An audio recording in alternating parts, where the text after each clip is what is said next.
I get asked all the time, what do you feel? Or what about happiness or depression? That doesn't even, how I feel doesn't cross my mind. I don't know how else to explain it. There are days where I'm pissed off or sad or happy. It doesn't cross my mind. It's just like, I woke up, whatever mood I happen to be in, I have things I need to do. It's a busy day. Zuby's here soon. I need to go training before he gets here. I had a meeting with the bank at 7:15 a.m. I have shit to do. Like, I didn't cross my mind if I was happy, sad, excited. I just had to work. So I think my mental model, to a degree, I'm certainly not a person who doesn't feel emotions, because we're all human. I certainly do. But I've never prioritized them in any regard. I haven't built a mental model that affects, I haven't put them in the middle of my mental model and then affected my actions based on how I feel for each one. It's absolutely and completely the opposite. I would love to do a podcast on a day where I'm particularly sad and a podcast on a day where I'm particularly happy. And I guarantee you wouldn't be able to tell the fucking difference. So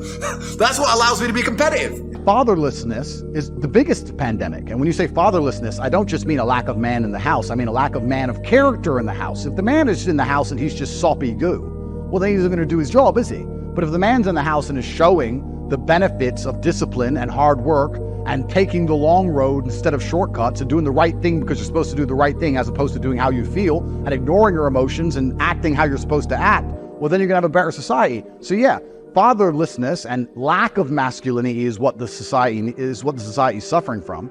We need more masculinity in society, not less. And the fact they attack me and try and get rid of me is somehow toxic, and to move everything into this feminine frame of feelings and maybes and take depressive drugs when you feel sad and it's all going to be okay and men should be more in touch with their feelings. All of that is why we are the way we are. I'm glad God put me in jail. That's the mental model I've decided, because I refuse to believe in anything that takes power away from me, and I believe that I'll be the most powerful version of myself if I am happy that I went to jail.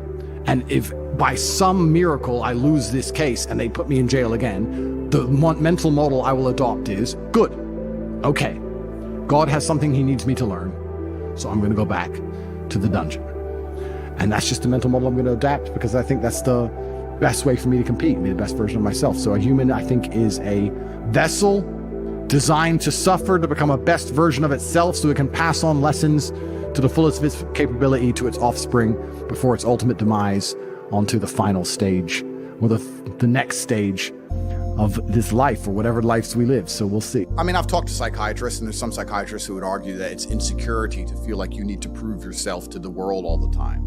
And I think that's part of the psyop. They convince you, you're insecure if you want to prove you're capable. If you want to prove that you're different and intelligent and interesting, you're insecure. They always say that you're born abundant any which ways, then why is the rest of the world poor? Well, there you go. Yeah. But they say you should have no interest in what people think about you. That makes you insecure. And that is the largest psyop in history. To wake up and say, I'm not going to be successful. I'm not going to be strong. I'm not going to be interesting. I'm not going to go out there and test myself. And I'm not going to put honor on my last name, because I would hate for people to think I'm insecure. I'm secure, so it doesn't matter if you think I'm a loser. And it doesn't matter if I am a loser, because I'm just going to sit at home and I'm secure. No, it's not insecurity. It's called duty to your last name and honor. And that's just another one of the many different tentacles inside of the psyop octopus, trying to snatch any motivation left from the masculine spirit.